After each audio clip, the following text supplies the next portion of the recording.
un compromiso de elegir por méritos, no por afinidad política ni por conveniencia, a las personas que puedan ser preseleccionadas en el menor corto tiempo posible. Tenemos un proceso eleccionario a puertas el 2026, que son las elecciones subnacionales para elegir alcaldes y gobernadores, además consejo municipal y asambleas legislativas departamentales.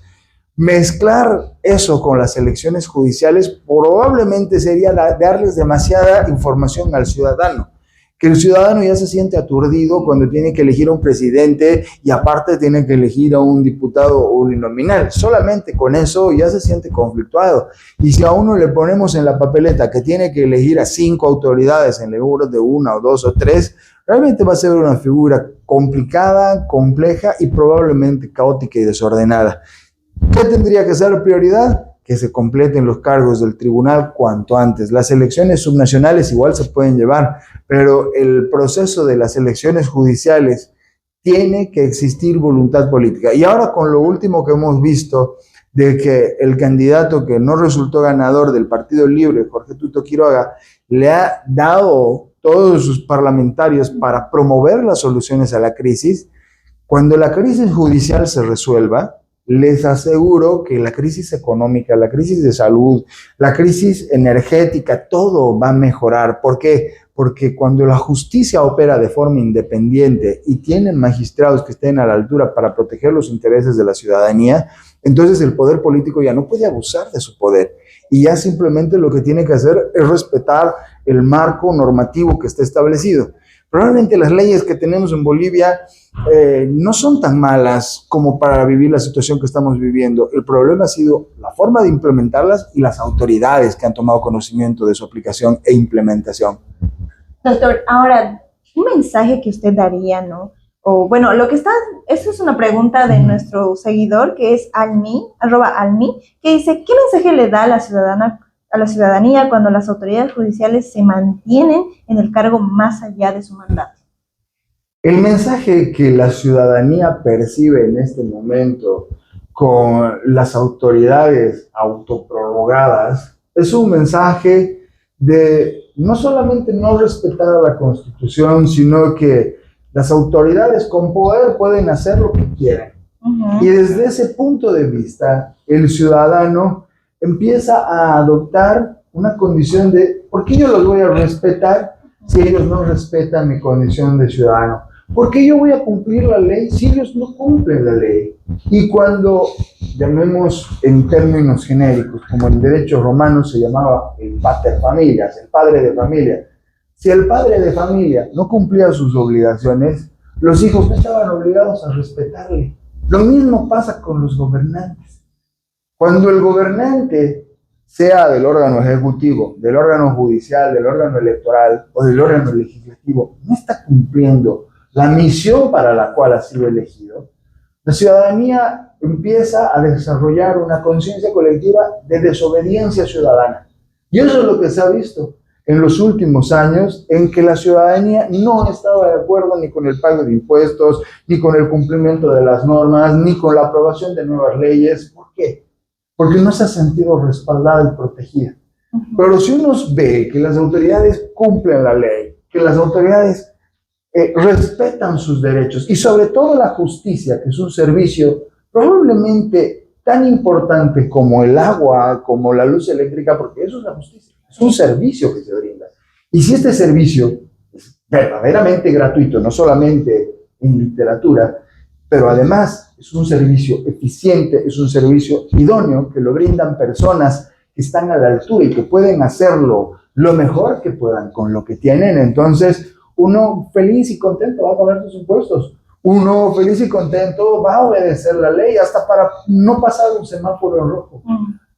Porque eso está vinculado, es parte de la conciencia colectiva. Si yo veo que las autoridades respetan la ley, yo también la respeto. Porque así estoy cumpliendo mi deber ciudadano para favorecer, crear una mejor sociedad. Pero si mis autoridades no cumplen la ley, el mensaje que le están dejando es: vivimos en un país de caos, en la ley del más fuerte, en la ley de la selva, sálvese el que pueda. Y eso definitivamente genera la crisis que estamos viviendo. Y les pongo una cifra. El año 2015 teníamos 15.000 detenidos preventivos en todas las cárceles en Bolivia. El año 2020 esta cifra ascendió a 20.000 detenidos preventivos. El año 2025 esta cifra subió estrepitosamente a 33.000 detenidos preventivos. ¿Cómo es posible? ¿Y saben qué capacidad tienen nuestras cárceles actualmente? Tienen una capacidad de 6.000 internos. En toda Bolivia podemos tener 6.000 personas detenidas, presas, pero ahora tenemos 33.000. ¿Dónde cabe? ¿Cómo se los está tratando? ¿Cómo se los está alimentando? Entonces, si no respetamos los derechos humanos en la parte más básica y en la parte fundamental de las autoridades, es imposible pues exigirle al ciudadano, usted también respete la ley, porque lo primero que va a pensar el ciudadano es, pero si las autoridades judiciales no la respetan y nos están vulnerando nuestros derechos de frente y probablemente hasta sus decisiones vayan a ser anuladas, no se puede exigir más tampoco de la ciudadanía. Claro, como autoridades, bueno, dar el ejemplo. Claro, dar el ejemplo, ¿no? ¿Para qué? Para que nosotros como ciudadanos también actuemos de buena manera. Doctor, y otra pregunta, ¿cree que esta situación pudiera repetirse en un futuro si no se hacen cambios estructurales? Por supuesto. Y una de las situaciones que como derechos humanos hemos denunciado, ¿por qué se daban detenciones arbitrarias con abusos policiales?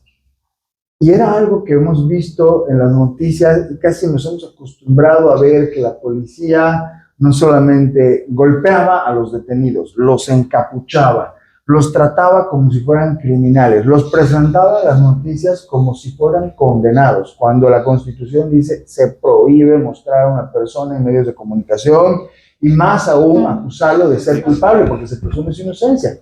¿Por qué ha ocurrido esto? ¿Por qué se han naturalizado los abusos? Porque de ninguna manera se ha sentado un precedente. No ha habido un policía que haya sido sancionado por los actos de abuso de autoridad, por los actos de tortura o por la violación a los derechos y las garantías constitucionales. Y en este caso, trasladando ese ejemplo a las autoridades del Tribunal Constitucional, si no se sienta un precedente eficaz, duro y con todas las premisas que establece el Código Penal, la Constitución Política del Estado, el día de mañana cualquier autoridad va a atreverse a llegar mucho más allá de la Constitución. Probablemente nuestra Constitución no sea de las mejores. Son 410 artículos que ni el abogado constitucionalista más experto conoce el 10%.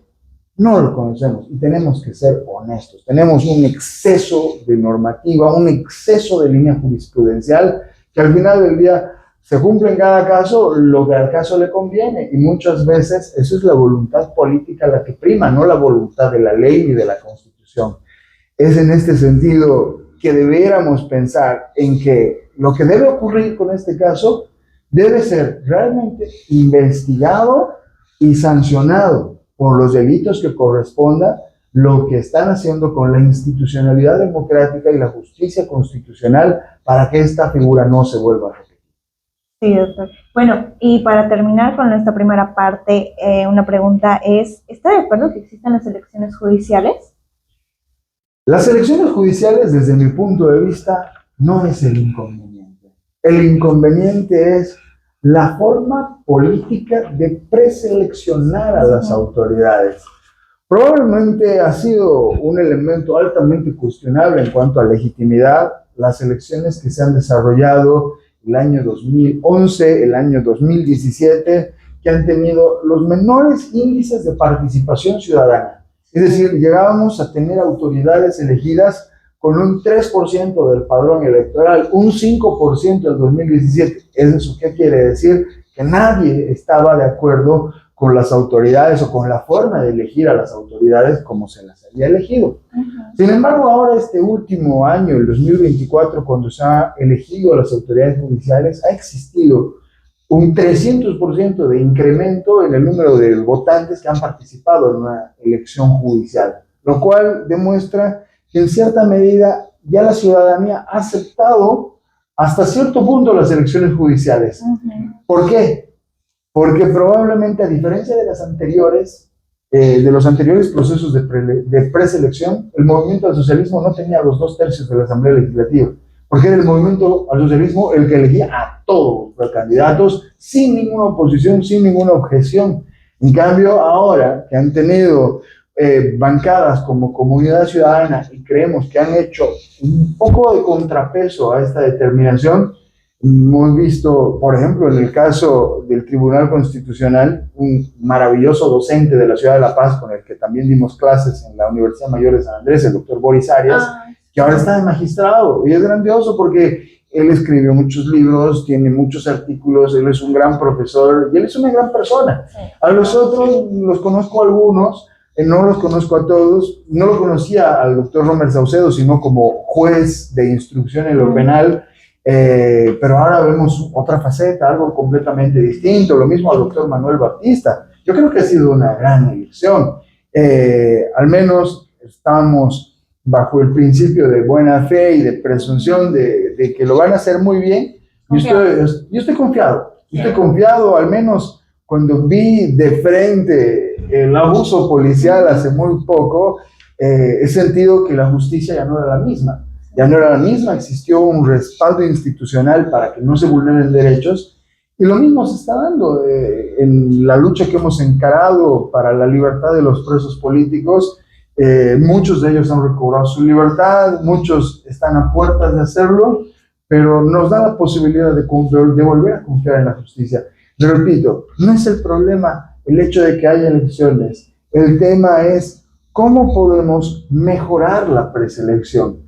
Y ahí, yo que he sido parte del sistema universitario público, he sido docente muchos años en la UMSA y también he participado de los colegios de posgrados, de los colegios de abogados donde me han invitado, yo creo que tendría que existir una intervención directa de la universidad, del sistema universitario en la etapa de la preselección, también de los colegios de abogados. Tendría que existir en Alemania, hay un sistema que se denomina la Corte de Ancianos, pero bueno, tiene un significado de que los abogados mayores de 65 años que no hayan tenido ningún inconveniente con la justicia, todos van a formar parte de un gran consejo, y de este consejo ellos eligen y promueven la elección de los abogados cuyo profesionalismo, capacidad y meritocracia les permita llegar a estos cargos.